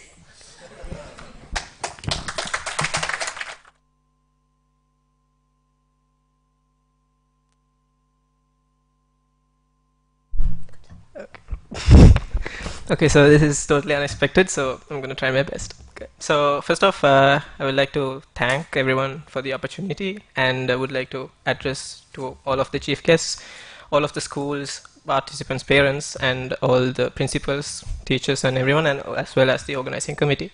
So first off, the one thing I was thinking about to say was the fact that just because I was given best speaker, it doesn't mean that it was a one-man show. My whole team, including Master Danish Arus and Master Daniel Corner, also played a huge part, because as the chief guest said, debating is not one person, it's a team, right? So other than that, they helped me so much. So I believe that this is not an award that is me myself, but my team as well. Also, one more thing that I would like to add is just best of luck for team Muslim Ladies College, because we don't know who won it, right? So, so best of luck for that. And well, also just one more thing. Thank you very much, Appit Law School, because this is by far a really entertaining and honestly a really wonderful experience. So thank you so much for entertaining us with it. And it's not just pressure, so you all always were friendly with us and all of that. So thank you very much for that. And best of luck for the rest of the tournament and the future tournaments as well. Thank you.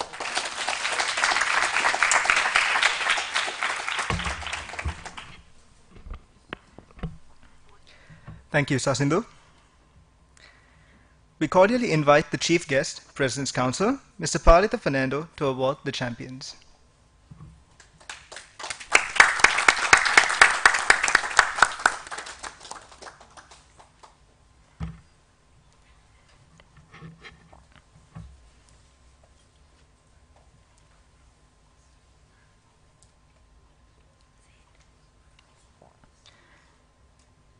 And the champions of the inter-school debate competition organized by Appit Law School is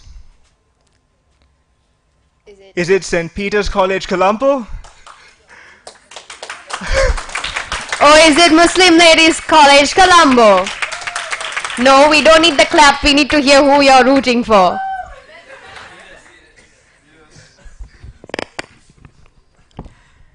And the champions of the inter-school debate competition organized by Appit Law School is St. Peter's College, Colombo!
The award for the first runner-up of the inter-school debate competition organized by Appit Law School goes to Muslim Ladies College, Colombo.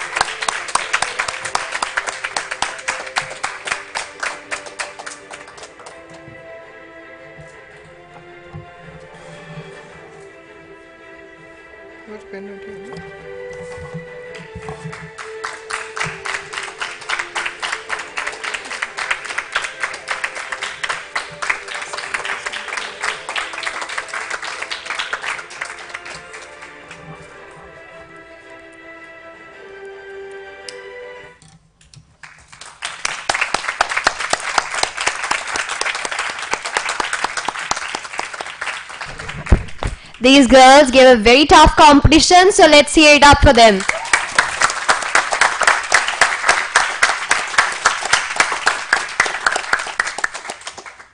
Thank you, our Chief Guest, President's Council, Mr. Palta Fernando.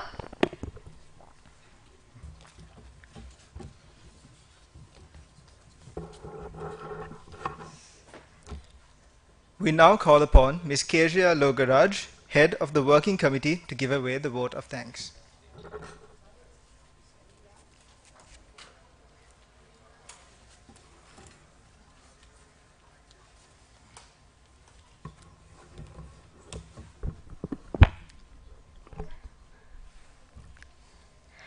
Honorable Chief Guest, President's Council, Mr. Palita Fernando, distinguished judges, President's Council, Additional Solicitor General, Mr. Shanaka Vijay Singha, Mr. Shanaka Kure, Chairman of APIT, Mr. Bandula Egodage, Chief Administrative Officer, Mr. Gamindu Hemachandra, Head of Law School, Dr. Chatura Varnasuriya, special invitees, teams, principals, and teachers in charge representing the schools, lecturers of the law school, ladies and gentlemen. As the head of the organizing committee of the Inter-School Debating Competition 2023 organized by the APIT Law School, I stand before you today not only to express gratitude but to embark on a journey of appreciation that breaks free from convention. I would like to express my sincere gratitude to everyone who contributed to the success of this event. First of all, I thank the Honorable Chief Guest, President's Council, Mr. Palita Fernando, for taking time off his busy schedule to grace today's closing ceremony. We are most grateful to you, sir. I would also like to place on record our sincere thanks and appreciation to the distinguished judges, Dr. Dilini Patirana, who was with us today, and the President's Council Additional Solicitor General, Mr. Shanaka Vijay Singha, and Mr. Shanaka Kure, who are with us today, for adjudicating the final round of the competition. And my sincere gratitude to all the law school lecturers for being with us and assisting us to adjudicate the preliminary rounds of the competition. I'm certain that your valuable feedback and advice would have helped these young debaters to improve in their oratory skills.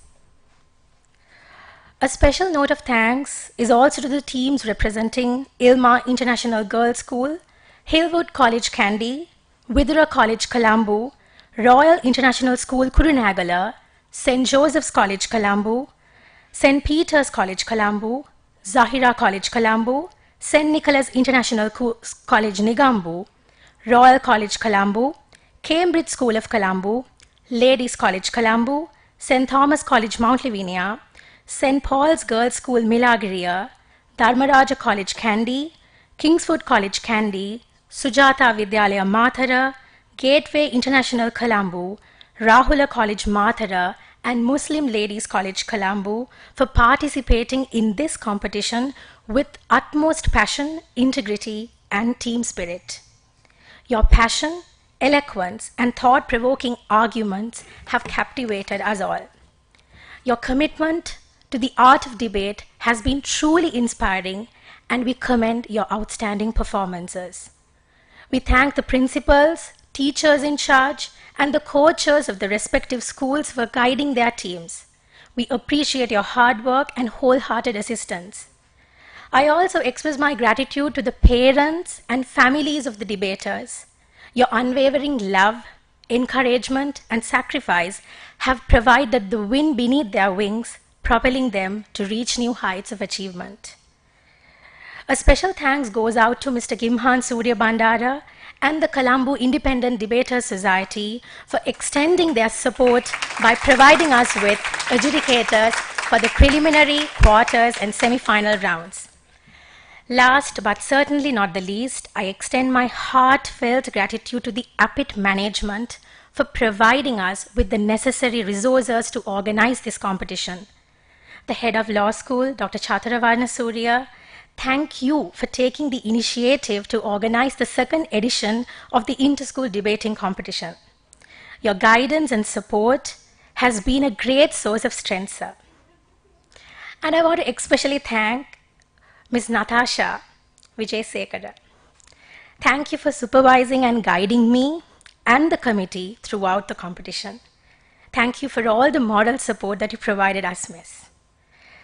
Finally, I wish to thank my dearest colleagues of the organizing team, non-academic, and the support staff of APIT, and everyone whose names that I did not mention, but who worked hard behind the scenes in the past month to make this a success. As we mark the end of the closing ceremony, I congratulate St. Peter's College team on their victory and Muslim Ladies College Colombo for giving a tough fight in the final round. For the teams that were unable to secure a place in the final, we congratulate your efforts and we wish you better luck next time. We look forward to hosting you all at next year's competition. Without keeping you waiting, let me conclude this ceremony with a wonderful quote. It is better to debate a question without settling it than to settle a question without debating it. Your commitment to fostering intellectual growth and encouraging critical thinking is greatly valued. Let us continue to cultivate a culture of meaningful discourse, and may the spirit of debate flourish. Have a pleasant evening. Thank you.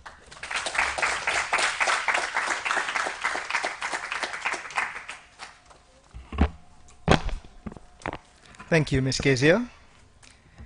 We kindly request all to stand at attention for the national anthem.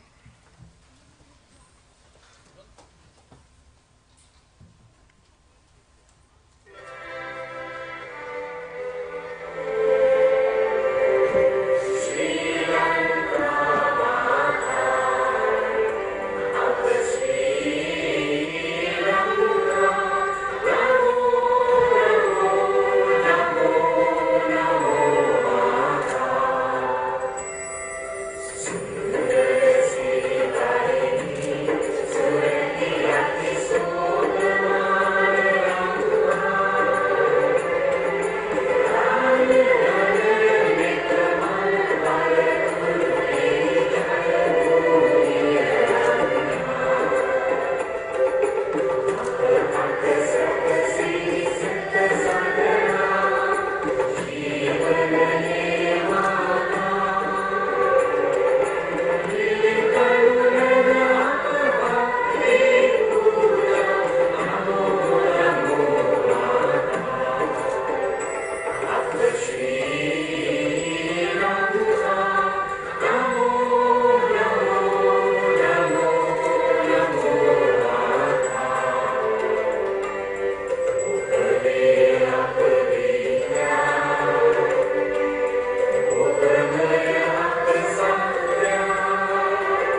Ladies and gentlemen, this brings us to the end of today's event.